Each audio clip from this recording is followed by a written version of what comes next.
नमस्कार, स्वागत है आप सभी का। आप देख रहे हैं स्टेट मिरर हिंदी। मैं हूं आपके साथ ऋतिका सिंह और आइए अब आपको दिखाते हैं देश और दुनिया की 25 बड़ी खबरें। उत्तर प्रदेश में बहराइच एनकाउंटर के बाद जुमे की पहली नमाज आज चप्पे चप्पे पर पुलिस फोर्स को अलर्ट मोड पर रखा गया है। किसी भी अनहोनी से निपटने के लिए पुलिस तैयार।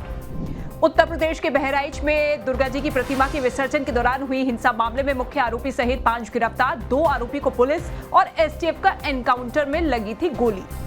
गाजा में इजरायली आर्मी ने हमास नेता याह्या सिनवार को मार गिराया। सिनवार अक्टूबर 2023 में हुए हमले का मास्टरमाइंड था, जिसकी वजह से 1200 से ज्यादा इजरायली नागरिकों की मौत हुई थी।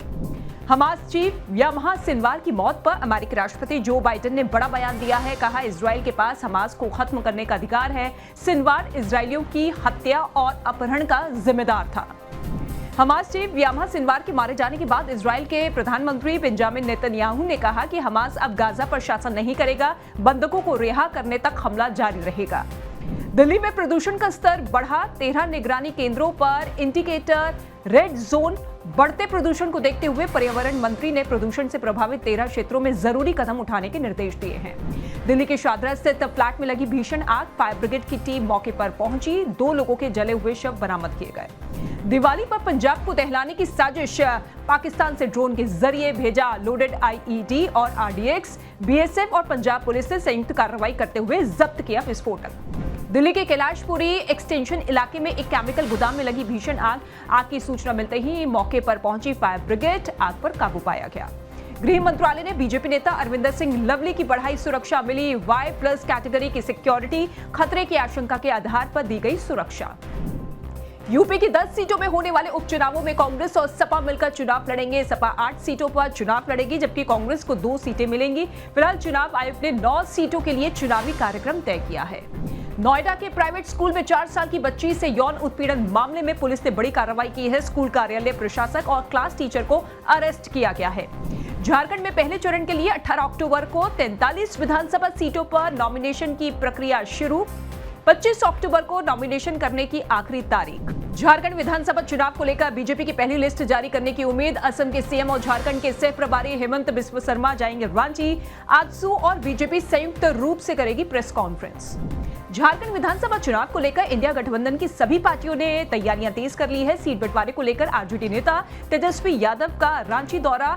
घटक दलों से सीट शेयरिंग पर करेंगे चर्चा। गठबंधन की रणनीति को अंतिम रूप देने का उद्देश्य। बिहार में आज से शुरू हो रही है बीजेपी नेता और केंद्रीय मंत्री गिरिराज सिंह की हिंदू स्वाभिमान यात्रा। 22 अक्टूबर तक चलेगी।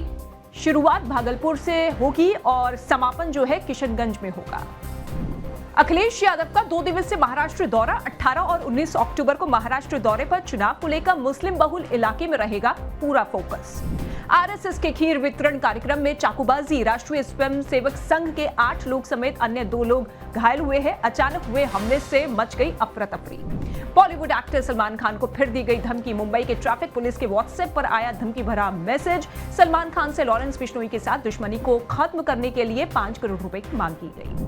असम के दिमा हसाओ में अगरतला लोकमान्य तिलक टर्मिनल्स के 8 डिब्बे पटरी से उतरे। ट्रेन का इंजन भी बेपटरी हुआ। हादसे के बाद यात्रियों को स्पेशल ट्रेन के जरिए पहुंचाया गया। भारत पाकिस्तान क्रिकेट संबंधों पर नवाज शरीफ का बड़ा बयान। मैं हिंदुस्तान आना चाहता हूं। अगर दोनों टीमें पड़ोसी देश में किसी बड़े टूर्नामेंट के फाइनल में खेलते हैं तो वो भारत आना चाहेंगे। भारत और न्यूजीलैंड के बीच 3 टेस्ट मैचों की सीरीज का पहला मुकाबला बेंगलुरु में जारी। भारतीय टीम पहली पारी में महज 40 रनों पर ऑल आउट हो गई। अब न्यूजीलैंड की टीम पहले बल्लेबाजी कर रही है। बॉलीवुड में डेब्यू करने जा रही सुहाना खान की किंग फिल्म की कहानी हुई लीक। इस फिल्म में शाहरुख पिता नहीं, प्रोफेशनल किलर बन एक्शन दिखाएंगे। ये फिल्म साल 1994 में आई French film Leon the professional से इंस्पायर है। कार्तिक आर्यन की भूल भुलैया 3 फिल्म हिट होने के रास्ते पर बढ़ती हुई नजर आ रही है और खबर है कि मेकर्स ने उन्हें फ्रेंचाइजी की 4थी फिल्म के लिए भी साइन कर लिया है।